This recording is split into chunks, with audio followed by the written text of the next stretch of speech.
Jadi beda yang sholat sunnah tadi yang dilakukan terus menerus oleh Rasulullah dibanding sholat yang tidak selalu dilakukan, itu pahalanya tentu lebih besar yang selalu dilaksanakan oleh Rasulullah.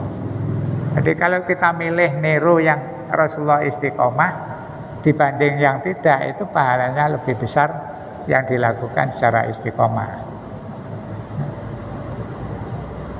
Itu berdasarkan mawarodafil akhbar, berdasarkan apa yang terdapat di dalam hadis-hadis Nabi. Wa bihasbi tuli muwadzabati Rasulillah alaiha. Di samping berdasarkan hadis juga berdasarkan ya karena Rasulullah melakukan secara terus-menerus. Walidzalika yuqalu sunanul jamaati afdalu min sunanil infirad. Karena itu ada konsekuensi ya. Ketika ada sholat sunnah yang dilakukan dengan berjamaah, itu afdalu lebih utama min sunanil infirad daripada sholat sunnah yang dilakukan secara mandiri. Jadi maksudnya perbedaan istilah itu bisa punya implikasi perbedaan pahala. Yang dilakukan istiqomah oleh Rasulullah itu tentu lebih besar pahalanya. Yang tidak mungkin lebih kecil. Termasuk sama dengan sholat wajib. Sholat wajib itu kalau dilakukan dengan berjamaah, pahalanya lebih besar daripada dilakukan sendirian. Sholat sunnah juga begitu. Sholat yang dicontohkan Nabi untuk dilakukan secara berjamaah, itu pahalanya juga lebih besar daripada sholat yang dilakukan secara sendiri-sendiri. Nah, contohnya apa? Sholat sunnah berjamaah, wa afdalu sunanil jamaati.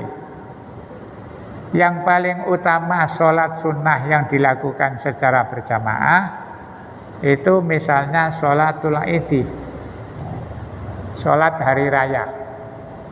Memang contoh dan tuntunan dari Rasul itu dilakukan jamaah.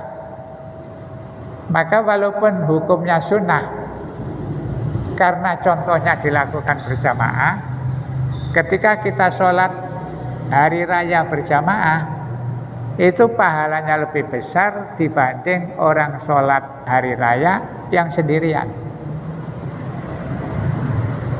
Jadi maknanya bahwa sholat Id itu tidak jamaah juga tidak apa-apa. Misalnya ada orang udzur, apa sakit, apa karena ada sesuatu hal, waktu sholat hari raya dia tidak berangkat ke masjid, tidak ikut jamaah, tapi sholat di rumah, itu sah. Jadi sholat Idnya walaupun sendirian itu tetap sah dan tidak perlu khutbah. Kalau nak sing dikhutbahi ya niat sholat kita aja 2 rakaat sholat Id ya, dengan 7 takbir dan 5 ya.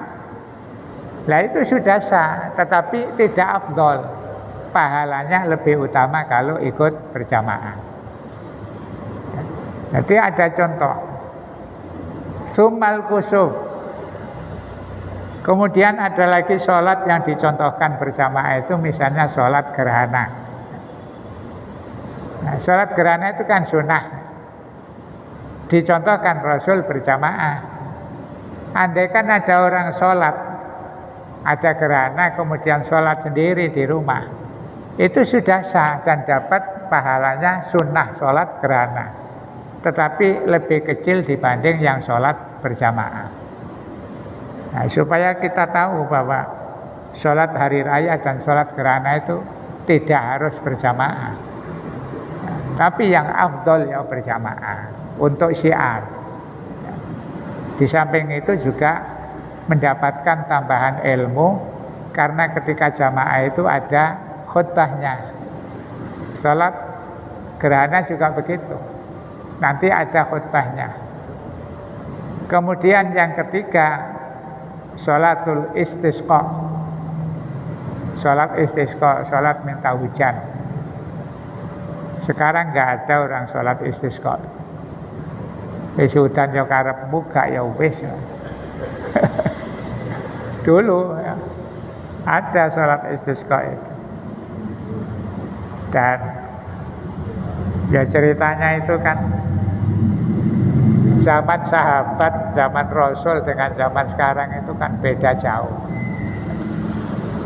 Itu ada sebabnya. Kenapa kok banyak orang tidak berani sholat istisqa, terutama kiai ini.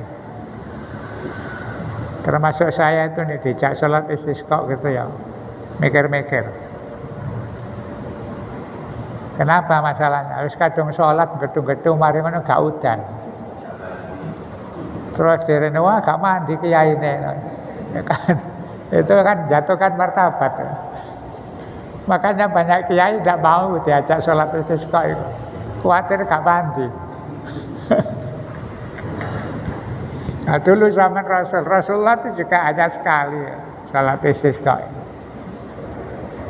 Bahkan pernah tidak pakai sholat. Ada orang Badui, orang desa, ternaknya banyak, terus nggak hujan-hujan, air sulit sampai banyak ternaknya yang mati. Kemudian pertanian juga nggak bisa berjalan dengan baik. Datang kepada Rasul, ya Rasul bagaimana ini? Gak ada air, gak ada tumbuh-tumbuhan yang subur, ternak kami mati semua, tolong didoakan supaya hujan. Nah, Rasulullah terus berdoa, gak pakai sholat istisqa. Rasul dungane mati. Jadi begitu hujan, gak mandek-mandek, banjir. Lari-lari kepada Rasul, gimana ya Rasul ini kok gak berhenti-berhenti? Oleh Rasulullah dituding, Allahumma hawalaina wala alaina. Jadi ada berdoa ngangkat tangan nuding jari. Itu ceritanya karena hujan gak turun-turun, gak reda-reda. Terus dituding Rasulullah, ya Allah alihkan, jangan sampai membahayakan kami.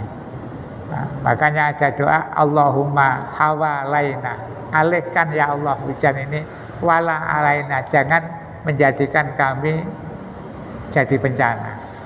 Nah itu Rasulullah begini doanya. Nah orang yang nggak tahu ceritanya kadang-kadang sok roh hadis terus dongo itu begini, tidak mau gini. Itu jenenge salah paham. Nah jadi itu ceritanya. Makanya sholat-sholat sunnah yang tidak dicontohkan berjamaah ya, itu ya sebaiknya nggak jamaah. Sholat tarawih itu jamaah contohnya ya. Walaupun tidak 100%. Dulu Rasulullah Ramadan itu Qiyamul Lail namanya ya. Hanya 2 hari berjamaah. Tapi kemudian orang-orang itu semangatnya luar biasa. Rasulullah itu khawatir, masih zaman wahyu turun, ojo-ojo ini diterusno terus Allah melihat semangatnya umat manusia ditambahi sholat, bahaya. Akhirnya Rasulullah sholat sendiri di rumah. Itu ceritanya begitu. Makanya ketika hari ketiga itu subuh-subuh Rasul ditanya, ya Rasul, tadi malam ditunggu banyak orang kok nggak datang. Kata Rasulullah, iya saya tahu, saya lihat dari rumah. Tapi kalau saya datang, saya khawatir jangan-jangan ada wahyu baru, terus ditambah kewajiban ketika Ramadan ya, akan memberatkan umat. Nah itu berjalan. Ya pada zaman Rasulullah jamaahnya hanya itu saja. Tapi kemudian sudah terlanjur ngumpul orang-orang jamaah. Zaman Sayyidina Umar terjadi lagi sholat sendiri-sendiri. Oleh Sayyidina Umar dilihat kok gak enak, wis diadakan jamaah saja. Nah, makanya kemudian ada sahabat yang tanya, kok jamaah Umariyah? Ini namanya bid'ah yang bagus. Jadi ada bid'ah, ya. Nah, tapi bid'ah namanya bid'ah hasanah.